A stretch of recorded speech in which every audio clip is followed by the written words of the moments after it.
जय श्री कृष्णा। राधे राधे। आज हम सुनेंगे कार्तिक मास महात्म्य के 7वें अध्याय की कथा। नारद जी कहते हैं, हे राजन, कार्तिक मास में व्रत करने वालों के नियमों को अब मैं संक्षेप में आपसे कहता हूँ, आप ध्यान से सुनिए।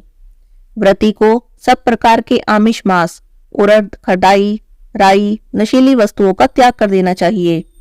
व्रत करने वाले को दूसरे का अन्न भी नहीं खाना चाहिए, किसी से द्वेष नहीं करना चाहिए और तीर्थ के अतिरिक्त अन्य कोई यात्रा नहीं करनी चाहिए। देवता, वेद, ब्राह्मण, गायें, व्रती, नारी, राजा और गुरुजन की निंदा भी नहीं करनी चाहिए। व्रत करने वाले को दाल, तिल, पकवान, दान किया हुआ भोजन नहीं खाना चाहिए। किसी की चुगली नहीं करनी चाहिए, निंदा भी नहीं करनी चाहिए। किसी भी जीव का मांस नहीं छूना चाहिए। पान, कत्था, चूना, नींबू, मसूर, बासी और झूठे अन्न का प्रयोग नहीं करना चाहिए। गाय, बकरी और भैंस के अलावा किसी पशु का दूध नहीं पीना चाहिए।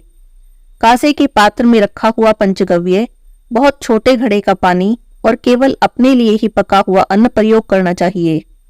कार्तिक मास का व्रत करने वाले को सदैव ही ब्रह्मचर्य का पालन करना चाहिए। व्रत करने वाले को धरती पर सोना चाहिए और दिन के चौथे पहर में केवल एक बार पत्तल पर भोजन करना चाहिए। व्रत करने वाले को कार्तिक मास में केवल नरक चतुर्दशी, जिसे छोटी दिवाली भी कहते हैं, उस दिन शरीर में तेल लगाना चाहिए।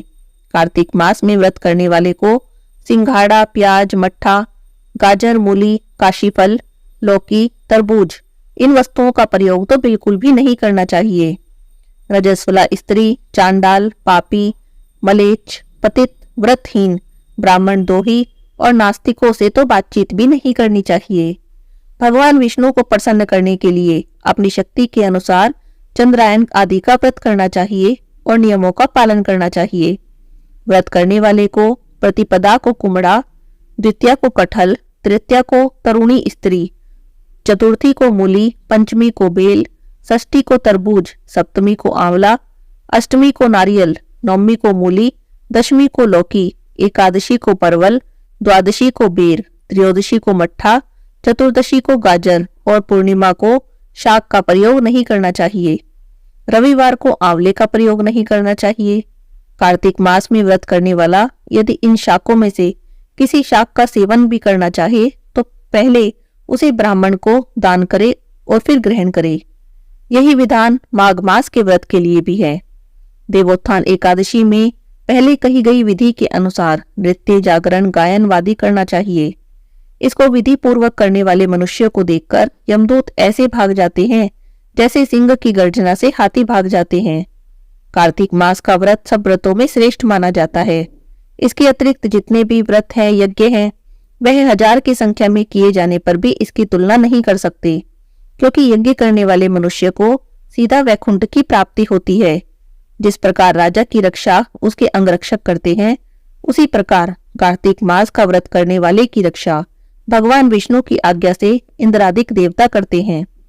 व्रत करने वाला मनुष्य जहाँ कहीं भी रहता है, वहीं पर उसकी पूजा होती है, उसका यश फैलता है। उसके निवास पर भूत, पिशाच आदि कभी नहीं रह पाते। विधि पूर्वक कार्तिक मास का व्रत करने वाले मनुष्य के पुण्य का वर्णन करने में तो स्वयं ब्रह्मा जी भी असमर्थ हैं। यह व्रत सभी पापों को नष्ट करने वाला, पुत्र पौत्र प्रदान करने वाला और धन धान्य की वृद्धि कराने वाला है। यहाँ पर कार्तिक मास महात्म्य के 7वें अध्याय की कथा समाप्त होती है। अब हम सुनेंगे कार्तिक मास की कहानियां। बोलिए विष्णु भगवान की जय हो। अब सुनते हैं मायके और ससुराल को अन्न धन से भरने वाली 8 वारों की कहानी। इस कहानी को जो कोई भी सुनता है, उसके घर में अन्न धन की कोई कमी नहीं रहती। उसकी सभी मनोकामनाएं पूरी होती हैं। घर में अन्न धन के भंडारे लग जाते हैं। एक गांव में ब्राह्मण ब्राह्मणी रहते थे। दोनों बहुत ही गरीब थे। घर में खाने को दाने भी नहीं थे। एक दिन ब्राह्मणी ब्राह्मण से कहने लगी कि सारा दिन घर पर बैठे रहते हो, कभी कुछ कमा कर भी ले आओ। तो ब्राह्मण बोला, अरे मैं तो ब्राह्मण हूँ, बस पूजा पाठ करना जानता हूँ, कमाना नहीं जानता। तब ब्राह्मणी बोली, कमाना नहीं जानते थे तो मुझे ब्याह कर क्यों लाए? अब क्या मुझे भूखा मारोगे? मुझे नहीं पता, जाओ और कुछ कमा कर लाओ।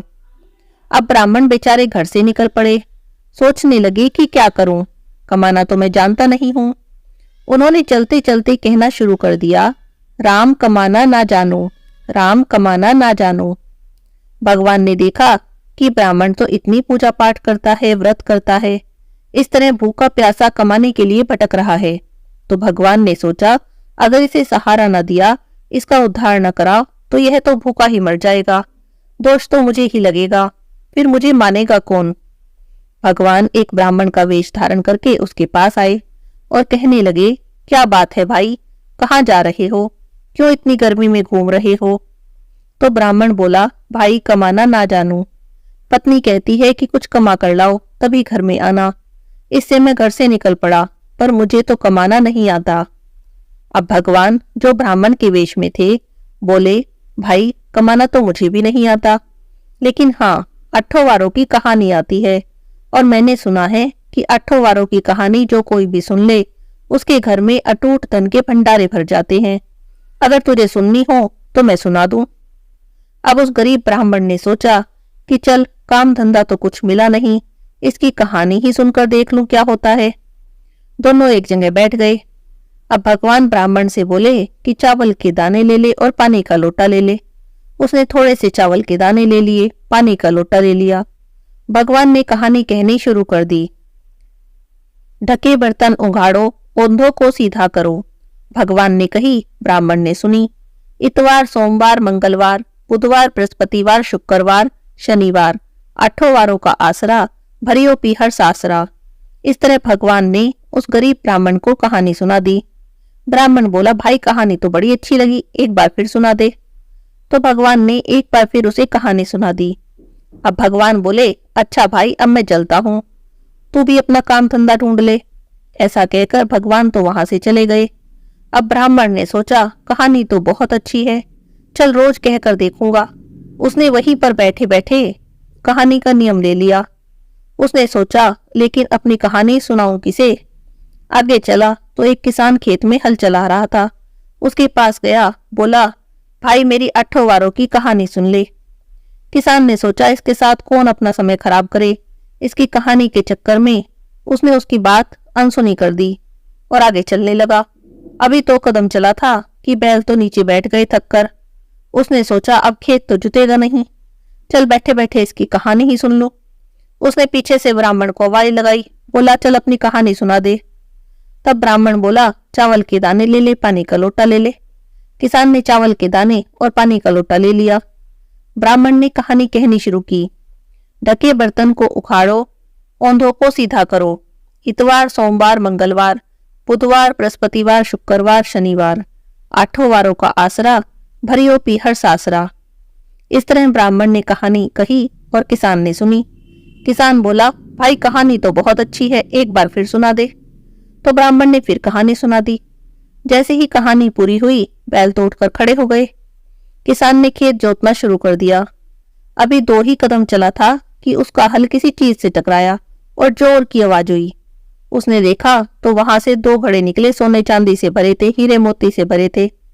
उसने कहा, ब्राह्मण देवता आपकी कहानी तो बड़ी चमत्कारी है। उसने एक घड़ा ब्राह्मण को दिया, एक अपने पास रख लिया।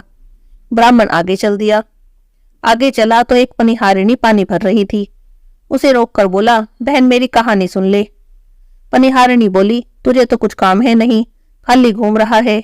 मेरे पास तो काम है, घर में भूखा पति बैठा है, उसके लिए खाना बनाना है, पानी भर कर ले जा रही हूँ, मेरे पास समय नहीं है तेरी कहानी सुनने का। उसने कहानी नहीं सुनी। ब्राह्मण उदास होकर बैठ गया। पनिहारिणी जिस रस्सी से पानी भर रही थी वो टूट गई, बाल्टी कुएं में जा गिरी। अब उसने अपने बच्चे को घर भेजा कि दूसरी बाल्टी ले आ। सोचने लगी, खाली बैठी हूं क्या करूं, चल इसकी कहानी ही सुन लूं। उसने ब्राह्मण से बोला, चल कहानी सुना। तो ब्राह्मण बोला, अभी तो मना कर रही थी। बोली, रस्सी टूट गई है, इतना बाल्टी आएगी, खाली बैठी क्या करूंगी, चल तू कहानी ही सुना दे। तब ब्राह्मण कहानी सुनाने बैठ गया। चावल के दाने ले लिए, पानी का लोटा ले लिया और कहानी कहने लगा। ढके बर्तन को उघाड़ो, ओंधों को सीधा करो। ब्राह्मण ने कहानी कही, पनिहारिणी ने सुनी।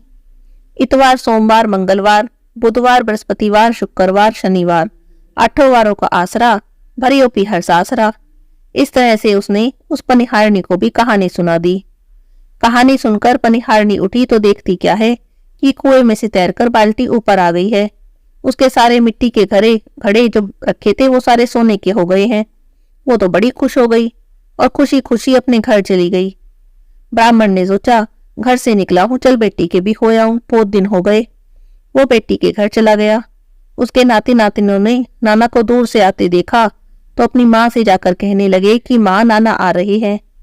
बेटी ने पूछा कि कैसे वेश में आए हैं, तो बच्चे बोले कि मैले वेश में आए हैं, फटे से कपड़े हैं। तब बेटी मुंह बनाते हुए कहने लगी कि आए क्या हैं, 2 दिन की रोटी तोड़ने आए हैं। शर्म के मारे इधर उधर छुपने लगी। सोचने लगी कि देवरानी जेठानी आएंगी तो मजाक बनाएंगी कि तेरा बाप खाली हाथ आया है, कुछ लाया भी नहीं। इतने में ब्राह्मण घर पहुंच गया और बेटी को आवाज दी। तो बेटी ने पूछा, पिताजी यहाँ क्यों आए हो? देवरानी जेठानी देखेंगी तो मजाक उड़ाएंगी कि बापू खाली हाथ आया है। तब ब्राह्मण बोला, बेटी खाली हाथ नहीं आया, 8 वारों की कहानी लाया हूं, तो सुन ले। तो बेटी ने अनमने मन से ब्राह्मण से बोला, ठीक है, सुना दो। अब ब्राह्मण ने कहानी कही और उसकी बेटी ने सुनी। थोड़ी देर में उसकी देवरानी जेठानी आई और पूछने लगी, तुम्हारा बापू क्या लाया? तो वह कहने लगी कि मेरा बापू तो कुछ भी नहीं लाया, खाली हाथ आया है। रात को सो गए। अगले दिन सुबह उठकर देखा तो घर में खूब धन हो रहा था, अन्न धन के भंडारे भरे पड़े थे। तो उसने सोचा कि मेरे बापू ने जो कहानी सुनाई थी ये सब उसी का फल है। तो उसने मिठाई के दोने भर भर कर बांटने शुरू कर दिए। बांटने जा रही थी तो देवरानी जेठानी बोली कि कल तो कह रही थी मेरा बापू कुछ भी नहीं लाया, आज दोने भर भर के मिठाई बांट रही है। तो बेटी बोली कि मेरे पिताजी तो खाली ही आए थे, 8 वारों की कहानी लाए थे, मैंने सुन ली तो उसी से मेरे धन के भंडारे भर गए। तो देवरानी जेठानी पड़ोसन सब कहने लगी कि ऐसी कहानी हमें भी सुना दो। तब बेटी ने अपने पिताजी से कहा कि इन्हें भी कहानी सुना दो। ब्राह्मण ने उन सभी को कहानी सुना दी। सबके घर में धन के भंडारे भर गए, सबके घर में खूब खुशियां आ गई। अब ब्राह्मण देवता ने बेटी के घर से विदा ली और अपने घर आ गए। ब्राह्मणी दहलीज पर ही खड़ी थी। बोली, क्या कमा कर लाए हो? वह बोला कि 8 वारों की कहानी लाया हूं। ब्राह्मणी ने सोचा, चल कुछ तो लाया, खाली हाथ नहीं आया। तो ब्राह्मण बोला कि मेरी कहानी सुन ले। ब्राह्मण ब्राह्मणी बैठ गए। ब्राह्मण कहने लगा और ब्राह्मणी सुनने लगी। उसने चावल के दाने लिए और कहानी कहनी शुरू कर दी। दोनों कहानी कहकर उठे तो देखा घर में धन के भंडारे भरे पड़े थे, धन ही धन हो रहा था, अन्न के ढेर लगे पड़े थे। अब तो ब्राह्मण ब्राह्मणी रोज 8 वारों की कहानी कहने लगे। कहानी के प्रभाव से उनकी तो 7 जन्म की गरीबी मिट गई, घर में अन्न धन के भंडारे भर गए। 8 वारों की इस कहानी को जो कोई भी सुनता है उसकी सभी मनोकामनाएं पूरी होती हैं। सुहाग चाहने वाले को सुहाग मिलता है, संतान चाहने वाले को संतान मिलती है, धन चाहने वाले को धन मिलता है, जो भी मन में कामना हो सब पूरी हो जाती है। इस कहानी को सुनने वाले सभी की मनोकामना भगवान पूरी करे। बोलिए विष्णु भगवान की जय हो। लक्ष्मी जी की कहानी। एक ब्राह्मण था, रोज पीपल में जल चढ़ाता था। पीपल में से लड़की कहती कि पिताजी मैं तेरे साथ चलूंगी। ये बात सुनकर ब्राह्मण सूखने लगा और उदास रहने लगा। तब ब्राह्मणी बोली कि क्यों उदास बैठे हो? तब ब्राह्मण बोला कि पीपल में से एक लड़की कहती है कि पिताजी मैं तेरे साथ चलूंगी। तब ब्राह्मणी कहने लगी कि कल उसे अपने साथ ले आना, जहां हमारे 6 लड़की हैं वहीं 7वीं भी सही। दूसरे दिन ब्राह्मण पीपल की पूजा करने गया तो फिर से लड़की की आवाज आई कि पिताजी मैं तेरे साथ चलूंगी। ब्राह्मण उसे घर ले आया। उस दिन आटा मांगने गया तो थैला भर भर के मिला। उसकी माँ आटा छानने लगी तो लड़की बोली कि लाओ माँ मैं आटा छान दूं। तब माँ बोली कि ना बेटी पावनी, बेटी धोली धोली हो जाएगी, मैं छान लूंगी। लेकिन वह नहीं मानी। बेटी ने आटा छाना तो परात पर गई, खाना बनाने लगी। तब वह बोली कि माँ मैं खाना बना दूं। तब माँ बोली कि नहीं बेटी तुम्हारी उंगली जल जाएगी, मैं बना दूंगी। लेकिन वो नहीं मानी। उसने खाना बनाया और 36 प्रकार के भोजन बना आए। सबको पेट भर भर के खाना खिला दिया। और दिन तो भूखे सोते थे, उस दिन पेट भर भर के खाना खाया। थोड़ी देर में उसका मामा आ गया। बोला जीजी मुझे तो भूख लगी है, मैं तो खाना खाऊंगा। अब उसकी माँ उदास होकर बैठ गई। तब सोचने लगी कि सबने खाना खा लिया, अब इसे खाना कहाँ से खिलाऊं। तो बेटी ने पूछा माँ उदास क्यों बैठी हो? तब वो बोली कि तुम्हारा मामा आया है, खाना खाएगा। तब वो कहने लगी कि इसमें चिंता की क्या बात है, मैं अभी खाना बना देती हूँ। रसोई में गई और 36 प्रकार के भोजन बनाकर आ गई, लाकर मामा को जिमा दिया। मामा बोला कि ऐसा भोजन तो मैंने पहले कभी नहीं खाया जैसा आज खाया है। तब उसकी बहन कहने लगी कि तुम्हारी पावनी भांजी है, उसी ने बनाया है। मामा तो खाना खा के चला गया। शाम हुई तो कहने लगी कि माँ, चौका लगाकर चौके का दिया जला देना, मैं तो कोठे में ही सोऊंगी। तब उसकी माँ कहने लगी कि नहीं बेटी, तुम डर जाओगी। तब वो बोली, ना, मैं तो कोठे में ही सोऊंगी। कोठे में जाकर सो गई। आधी रात को उठी और चारों तरफ जो देखा तो चारों घर में धन ही धन हो गया। बाहर जाने लगी तो बाहर एक बूढ़ा ब्राह्मण सो रहा था। पूछा, बेटी तू कहाँ जा रही है? वह बोली कि मैं तो लक्ष्मी माता थी, इसकी 6 बेटी है, इसका दरिद्र दूर करने आई थी, तुझे करवाना हो तो तू भी करवा ले। उसके घर में भी अपनी दृष्टि डाली तो उसके घर में भी धन के भंडारे भर गए। सवेरे उठी तो ढूंढ मची कि पावनी बेटी कहाँ गई। तब ब्राह्मण कहने लगा कि वो तो लक्ष्मी माता थी, तुम्हारे साथ साथ मेरा भी दरिद्र दूर कर गई। जैसे लक्ष्मी माता ने उनका दरिद्र दूर किया, सबका दूर करें और सबके घर में स्थायी वास करें। कहते सुनते हुंकारा भरते का। नित्यनेम की कहानी। 2 माँ बेटी थी। माँ रोजाना नित्यनेम की कहानी कहती थी। तब एक दिन बेटी कहने लगी कि माँ, मैं भी नित्यनेम की कहानी कहूंगी। तब उसकी माँ ने मना कर दिया कि रहने दे बेटी, तेरी कहानी ससुराल में कौन सुनेगा। लेकिन उसने जिद की और नित्यनेम की कहानी कहने लगी। कुछ दिनों बाद उसकी शादी हुई। ससुराल गई तो सबसे कहती कि मेरी नित्यनेम की कहानी सुन लो। सभी कुछ न कुछ बहाना बनाकर टाल देते। कोई उसकी कहानी नहीं सुनता। जब कोई कहानी नहीं सुनता तब वह भूखी रह जाती।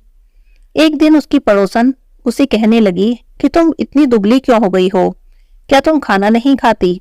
तब वह उससे कहती है कि मेरा नित्यनेम की कहानी कहने का नियम है, जब मेरी कोई कहानी नहीं सुनता तो मैं खाना नहीं खाती। तब पड़ोसन कहने लगी कि मैं तेरी कहानी सुन लिया करूंगी। वह आती और कहानी सुनती। कहानी सुनाने के बाद वह खाना खा लेती। एक दिन ननद अपनी माँ से कहने लगी कि माँ, भाभी पड़ोसन के कहने पर खाना खाती है, हम कहते हैं तो खाना नहीं खाती। तब उसकी माँ ने कहा कि उसे आने से मना कर देना। तब उसने कहा अच्छा। उसने पड़ोसन से आने को मना कर दिया तो पड़ोसन ने अपने पति से पूछा कि मैं उसके घर नहीं जा सकती, उसकी बेटी मना करती है। तब उसका पति कहने लगा कि उसकी माँ मना करे तब मत जाना। अगले दिन सास ने भी मना कर दिया तो पड़ोसन नहीं आई। बहू की कहानी किसी ने नहीं सुनी तो वह भूखी रही। तब एक दिन ससुर ने पूछा कि बहू कैसी है, तो सास कहने लगी कि अच्छी है, घर का कामकाज तो सारा करती है मगर कुछ खाती पीती नहीं। तब ससुर ने कहा कि बड़े घर की बेटी है, काम करने से थक जाती होगी, उससे काम मत कराया करो। तब सास कहने लगी कि काम ना कराऊं तो भी खाना नहीं खाती। वो बहुत दिन तक भूखी रही तो धर्मराज का आसन डोलने लगा। धर्मराज ने पूछा कि नगरी में ऐसा कौन है जो भोजन नहीं करता, उसे बुलाओ। स्वर्ग से विमान आया। विमान देखकर सास कहने लगी कि मैं भी चलूंगी। तो बहू बोली, नहीं जी, आपको तो बहुत काम था, मेरी कहानी सुनने का भी समय नहीं था, आप कैसे चलोगी? जिठानी ने कहा तो कहने लगी कि तुम्हें तो खाना बनाना है। ननद ने कहा तो कहने लगी कि तुम कैसे चलोगी, तुम्हें तो गुड्डे गुड़िया खेलनी है।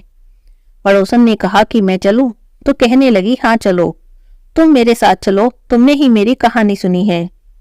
तब वह पड़ोसन के साथ जाकर विमान में बैठ गई। सब कहने लगे कि तुम तो बड़ी भाग्यवान हो जो जीते जी स्वर्ग जा रही हो, मरकर तो सभी जाते हैं। नित्यनेम की कहानी का ही प्रभाव था कि वह जीते जी स्वर्ग को गई। कार्तिक मास के शुक्रवार की कहानी। एक सास बहू थी। बेटा काम धंधा करता था, महीने 2 महीने में घर आता था। सास शुक्रवार की मूर्ति सिंहासन पर बैठाकर पूजा करती थी। एक दिन सास बहू से कहने लगी कि मैं तीर्थ करने जा रही हूँ, तुम मेरे शुक्र भगवान की पूजा कर लेना। अब सास तो बहू को पूजा की विधि समझाकर चली गई। बहू ने नहा धोकर काम धंधा करके खा पी लिया, शुक्रवार की पूजा नहीं की। शुक्र महाराज को गुस्सा आ गया। तरह तरह की विपत्ति घर में आ गई। बच्चे बीमार हो गए, लड़के का काम छूट गया, बीमारी में सारा पैसा खत्म हो गया। घर में झाड़ पोंछकर शुक्र महाराज की मूर्ति को भी कूड़े में डाल आई। अब तो लड़का भी बीमार हो गया। सास तीर्थ यात्रा से वापस आई तो घर को देखकर बड़ा दुख हुआ। रात को सपने में शुक्र महाराज आए और बोले कि तेरी बहू ने मेरी पूजा नहीं की, मेरा बड़ा अपमान किया, इसीलिए सारा धन नष्ट हो गया है। सुबह उठकर देखा तो शुक्र महाराज की मूर्ति भी नहीं थी। बहू से बोली, बहू मेरी शुक्रवार की मूर्ति कहाँ गई? बहू बोली, मुझे नहीं पता। सास घर बुहार कर कूड़ा फेंकने गई तो वहां देखा शुक्रवार की मूर्ति पड़ी थी। वहां से मूर्ति उठा लाई, नहलाकर बड़े प्रेम से पूजा की, आरती की, विनती की। सास बहू दोनों शुक्रवार के व्रत करने लगी। लड़के का काम फिर से लग गया, बीमारी ठीक हो गई। बेटा बोला, हमारी बुद्धि खराब हो गई थी, कूड़े में शुक्रवार की मूर्ति फेंक आए। सास बोली, हे शुक्रवार महाराज, जैसे बेटा बहू से रूठे हो, किसी से भी मत रूठना। जैसे सास को पर अपनी कृपा की, ऐसे ही सब पर करना। कहते सुनते हुंकारा भरते पर। बोलिए शुक्र भगवान की जय हो। तुलसी माता की आरती। तुलसी महारानी नमो नमो, तुलसी महारानी नमो नमो, हरि की पटरानी नमो नमो, तुलसी महारानी नमो नमो। धन तुलसी पूर्ण तप कीनो, शालिग्राम बनी पटरानी नमो नमो, तुलसी महारानी नमो नमो। जहाँ के पत्र मंजरी कोमल, श्रीपति कमल चरण लपटानी नमो नमो, तुलसी महारानी नमो नमो, तुलसी महारानी नमो नमो, हरि की पटरानी नमो नमो। कौन से महीने में बोई रानी तुलसा, कौन से महीने में हुई हरियाली नमो नमो, तुलसी महारानी नमो नमो। कौन से महीने में हुई तेरी पूजा, कौन से महीने में हुई पटरानी नमो नमो, तुलसी महारानी नमो नमो। आषाढ़ मास में बोई रानी तुलसा, सावन मास में हुई हरियाली नमो नमो, तुलसी महारानी नमो नमो। कार्तिक मास में हुई तेरी पूजा, मंगसिर मास में हुई पटरानी नमो नमो, तुलसी महारानी नमो नमो। धूप दीप नैवेद्य आरती, पुष्पन की वर्षा बरसानी नमो नमो, तुलसी महारानी नमो नमो। 56 भोग 3600 व्यंजन, बिन तुलसी हरि एक न मानी नमो नमो, तुलसी महारानी नमो नमो। जो कोई तुलसा जी को सवेरे गाए, श्री कृष्ण के दर्शन पाए नमो नमो, तुलसी महारानी नमो नमो। जो कोई तुलसी जी को दोपहर को गाए, खीर खांड के भोग लगाए नमो नमो, तुलसी महारानी नमो नमो। जो कोई तुलसी माँ को शाम को गाए, श्री कृष्ण जी की आरती उतारे नमो नमो, तुलसी महारानी नमो नमो। जो कोई तुलसी जी को रात में गाए, श्री कृष्ण जी के चरण दबाए नमो नमो, तुलसी महारानी नमो नमो। सभी सखी मैया तेरो यश गावे, भक्ति दान दीजो महारानी नमो नमो, तुलसी महारानी नमो नमो। हरि की पटरानी नमो नमो, तुलसी महारानी नमो नमो। बोलिए तुलसी माता की जय हो, विष्णु भगवान की जय हो, लक्ष्मी माता की जय हो।